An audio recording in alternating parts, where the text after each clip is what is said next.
जय हिंद। आप सभी का स्वागत है आपके अपने YouTube चैनल बिलोटी टीचिंग सेंटर में। तो आज हम लोग उपस्थित है इस सप्ताह के अगले साइंस के क्लास में। रसायन विज्ञान अभी हम पढ़ रहे हैं और अगले सप्ताह से आप लोगों का जो मैंने बताया था कि किस प्रकार से अल्टरनेट चलेगा, जो सब्जेक्ट है सब्जेक्ट वाइज, वो सोमवार से आपका रेगुलर हो जाएगा। अभी मैं सोमवार से ही, आज बृहस्पतिवार है, मैं आपको पढ़ा रहा हूं केमिस्ट्री। तो चलिए, केमिस्ट्री में आज हम लोग पढ़ने वाले हैं कि रासायनिक अभिक्रियाओं की जो विशेषताएं होती हैं वो क्या होती हैं।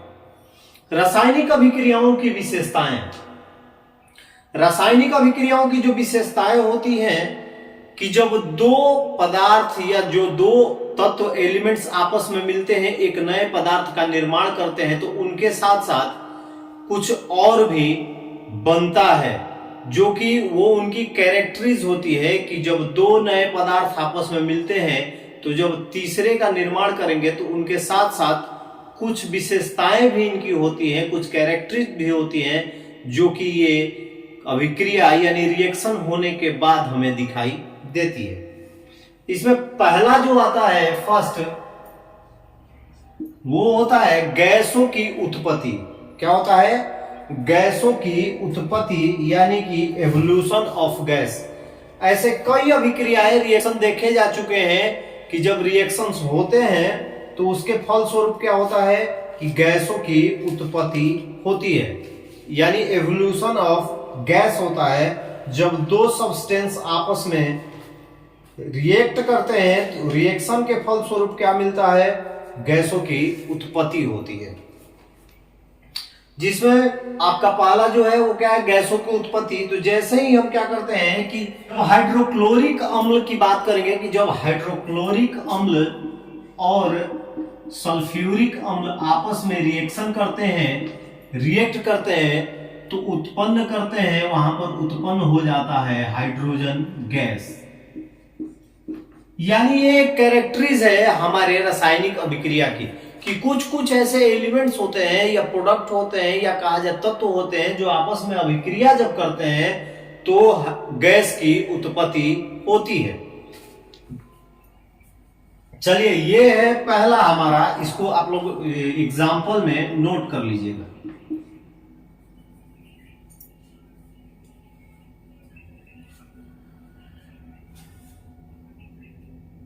रासायनिक अभिक्रियाओं की विशेषताओं में जो दूसरा हमारा पॉइंट है वो आपको दिख रहा होगा, अवक्षेप का बनना। अवक्षेप का बनना, कभी कभी क्या होता है कि जब दो पदार्थ आपस में मिलते हैं तो वो जो नया प्रोडक्ट बनाते हैं वो तो बनता ही है, साथ साथ क्या होता है कि कुछ तरलीय पदार्थ जो होते हैं, जो थक्के की तरह जमे हुए दिखाई देते हैं, वो कहलाते हैं अवक्षेप। यानी कि अवक्षेप एक ठोस पदार्थ होता है जो रासायनिक अभिक्रियाओं के फलस्वरूप विलयन से अलग हो जाता है। यानी जब दो पदार्थों को आपस में मिलाते हैं तो एक तीसरा पदार्थ तो बनता ही है, साथ साथ क्या होता है कि एक ठोस पदार्थ दही जैसा जो कहा जाए, यानी न उसे हम तरल कह सकते हैं और ना ही ठोस कह सकते हैं, वैसा पदार्थ बाहर निकल जाता है। तो ये जो हमारा दूसरा पॉइंट है अवक्षेप का बनना, ये हमारी दूसरी कैरेक्टरीज है। किसका? हमारा दूसरा कैरेक्टरीज है रासायनिक अभिक्रियाओं के विशेषता का। तीसरा जो होता है वो होता है रंग परिवर्तन। जब दो पदार्थ आपस में मिलते हैं और तीसरे पदार्थ का निर्माण करते हैं तो जो तीसरा पदार्थ है वो जरूरी नहीं है कि उन दोनों पदार्थों का जो रंग है वो तीसरे पदार्थ का भी है। जब कोई रासायनिक अभिक्रिया होती है, दो पदार्थ आपस में मिलते हैं, तो मिलने के फलस्वरूप जो तीसरा पदार्थ बनता है उसका रंग जो होता है वो परिवर्तित हो जाता है। ये जरूरी भी है और नहीं भी जरूरी है। तीसरा होता है ताप परिवर्तन, यानी कि कहा जाए चेंज इन टेम्परेचर। दो पदार्थों को आपस में जब हम मिलाते हैं तो कोई जरूरी नहीं है कि टेम्परेचर उतना ही हो।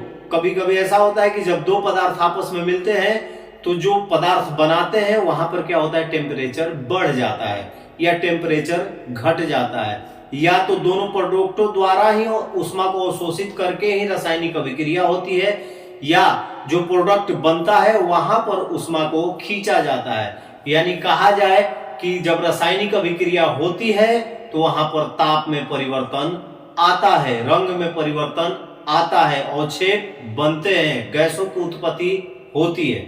उसके बाद हमारा पांचवा जो है वो है अवस्था में परिवर्तन, यानी कहा जाए तो चेंज इन स्टेट, यानी अवस्था परिवर्तित हो जाती है। जैसे चलिए एक एग्जांपल मैं आपको बताता हूं अवस्था परिवर्तन का। उसमें क्या होता है कि मान के चलिए कि हम H2 प्लस O करते हैं तो हमारा आता है H2O, ठीक है। तो ये दोनों क्या है, ये सिर्फ एग्जाम्पल के लिए मैं बता रहा हूं कि दोनों गैस है लेकिन बनाते क्या हैं, लिक्विड बना देते हैं, लिक्विड बना देते हैं। यानी कहने का मतलब है कि जब रासायनिक अभिक्रिया होती है, when the two products joint in a reaction and make a product he is change in state, दो गैस मिलाकर एक लिक्विड बना देते हैं। दो लिक्विड में मिलाकर एक क्या कर देंगे, सॉलिड स्टेट में चले जाएंगे, यानी दो द्रव जो होते हैं वो एक ठोस बना देते हैं। तो कहने का मतलब क्लियर है कि कोई पूछेगा कि रासायनिक अभिक्रियाओं की विशेषताएं क्या होती हैं, तो आप सीधा सीधा कहेंगे कि रासायनिक विशेषताओं की जो विशेषताएं, रासायनिक अभिक्रियाओं की जो विशेषताएं होती हैं वो निम्नलिखित 5 तरह की देखी जाती है। पहला, गैसों की उत्पत्ति हो सकती है। दूसरा, अवक्षेप बन जाते हैं। तीसरा, ताप में परिवर्तन आ जाता है। चौथा, अवस्था में भी परिवर्तन आता है। और पांचवा जो होता है वो रंग में भी परिवर्तन आ जाता है, change in colour. Evolution of gas, formation of precipitate, change in colour, change in temperature and change in state. ये रही आपके रासायनिक अभिक्रियाओं की 5 विशेषताएं, इसे नोट कर लीजिए।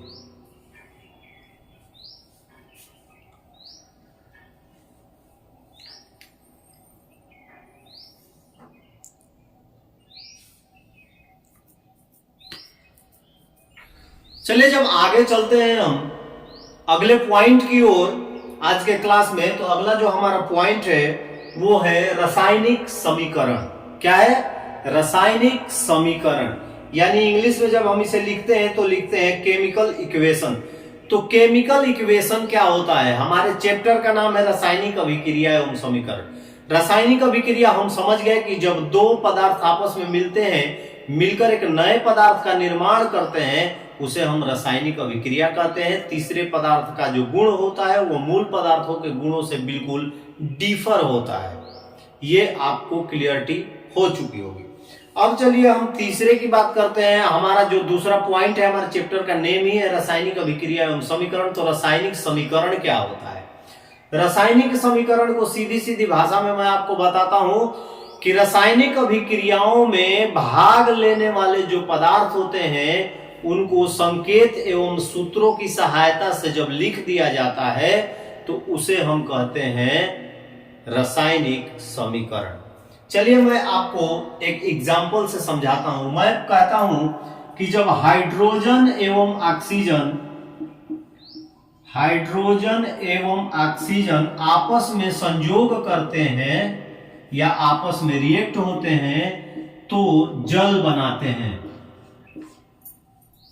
जब हाइड्रोजन और ऑक्सीजन आपस में रिएक्ट करते हैं तो क्या बनाते हैं? जल बनाते हैं। When hydrogen and oxygen conjugated reaction and make a product water. लेकिन जब इसको हम क्या करेंगे, संकेत या सूत्र में लिख देंगे, तो हाइड्रोजन का सूत्र होता है H2, ऑक्सीजन का O और H2O होता है जल का। यहां कर लेते हैं O2 और यहां कर लेते हैं 2H2 और यहां कर लेते हैं 2H2O। आगे बताऊंगा कि मैंने ये ऐसा क्यों किया।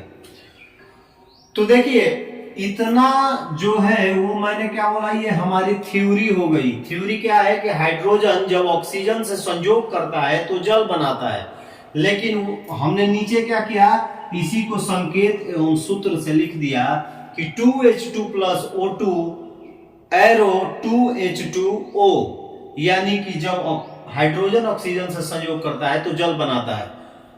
तो ये हमारी थ्योरी हो गई, ये रासायनिक अभिक्रिया की परिभाषा थी, और जब हम संकेत एवं सूत्र में लिख दिए तो ये हो गया रासायनिक समीकरण। यानी किसी भी रासायनिक अभिक्रिया में भाग लेने वाले पदार्थों का संकेत एवं सूत्रों से संक्षिप्त निरूपण जो होता है उसे हम कहते हैं रासायनिक समीकरण। यानी कि A+B C+D, यानी किसी भी रासायनिक अभिक्रिया को जब हम सूत्रों की सहायता से लिख देते हैं उसे ही हम कहते हैं रासायनिक समीकरण। उम्मीद है आप लोगों को समझ में आ गया होगा कि रासायनिक समीकरण क्या होता है, केमिकल इक्वेशन क्या होता है। Representation of chemical reaction using symbols and formulas of the substance is called chemical reaction। यानी किसी भी अभिक्रिया का संकेतों और सूत्रों में निरूपण जो करना होता है उसी को हम लोग कहते हैं रासायनिक समीकरण।